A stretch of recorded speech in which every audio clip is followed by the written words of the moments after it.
Electronics కూడా ఒక 5,000 కోట్లు. ఈ విధంగా మీరు ఆలోచిస్తే దిశ సిమెంట్ కానీ, టీసీఎస్, కాగ్నిజెంట్, రహిజా, విశాఖ రియాలిటీ ఇలాంటి అనేకమైన కంపెనీలన్నీ పెట్టుబడి పెట్టే పరిస్థితి వచ్చింది. ఈరోజు అధ్యక్ష ప్రభుత్వం కూడా ఒకటి ఆలోచించాం.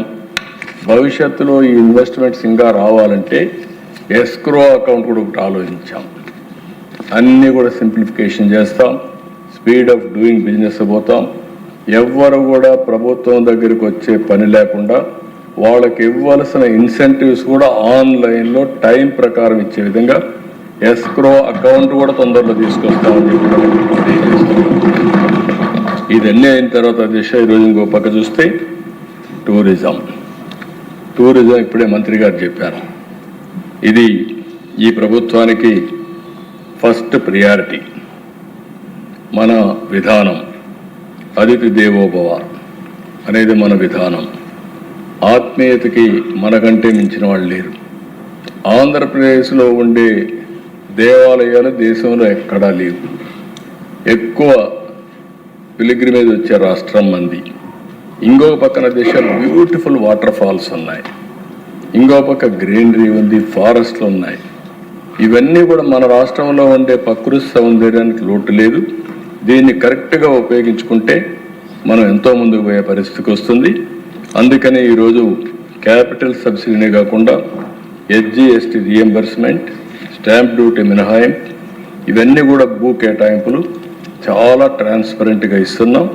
ఇంకొక పక్కన హోటల్ కానీ, రిసార్ట్స్ కానీ, టెంట్ సిటీస్ కానీ, థీమ్ పార్కులు, MICE, meetings, incentives, conferences, exhibitions, ఇవన్నీ కూడా పెద్ద ఎత్తున ఇన్వెస్ట్మెంట్స్ వచ్చాయి.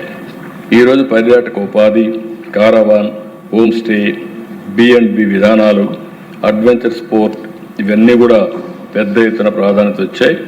102 MOUలు చేశాం. ఇంకొక పక్కన 18,445 కోట్ల పెట్టుబడులు జరిగాయి. దీనితో ఎన్నికలు పూర్తయితే 3,06,648 మందికి ఉద్యోగాలు వస్తాయి. ఇప్పటి వరకు మీరు ఆలోచిస్తే అధ్యక్ష రాష్ట్రంలో ఎన్ని రూములు ఉన్నాయో అన్ని రూములు ఈ 20 నెలల్లో వచ్చాయి. 9,466 కోట్ల రూపాయల పెట్టుబడితో 7,348 క్లాసిఫైడ్ హోటల్ గదులకి SIPB క్లియరెన్స్ ఇచ్చాం. దీనివల్ల 47,000 మందికి ఉద్యోగాలు వచ్చే అవకాశం వస్తుంది. ఇది కాకుండా దేశ Suryalanka one of the most beautiful beach.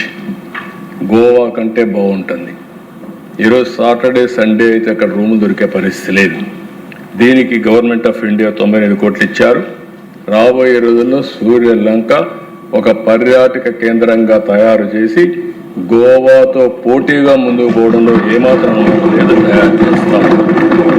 అఖండ గోదావరి, అక్కడి నుంచి పాపికొండలు, భద్రాచలం వరకు దీన్ని డెవలప్ చేస్తే అలాంటిది ఎక్కడా లేదు. ఇంకో పక్క